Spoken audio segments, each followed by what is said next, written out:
Welcome back to another quick guide today. I'll walk you through how to add subtitles on Inshot. Here's a 5-step guide to adding subtitles to a video using Inshot.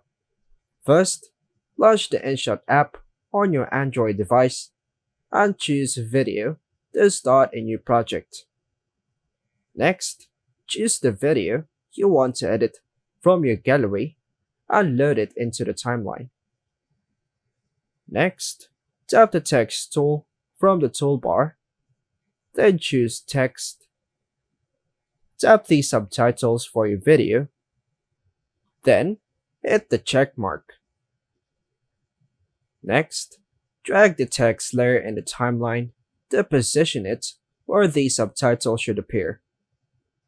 Adjust the duration of the text to match the timing of the dialogue or scene by adjusting the edges.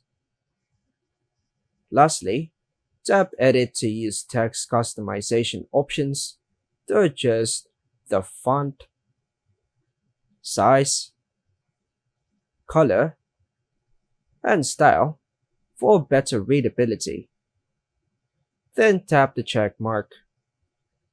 And once done, tap Export in the top right corner to export your video with subtitles. And that's all for now, folks. Thanks for watching.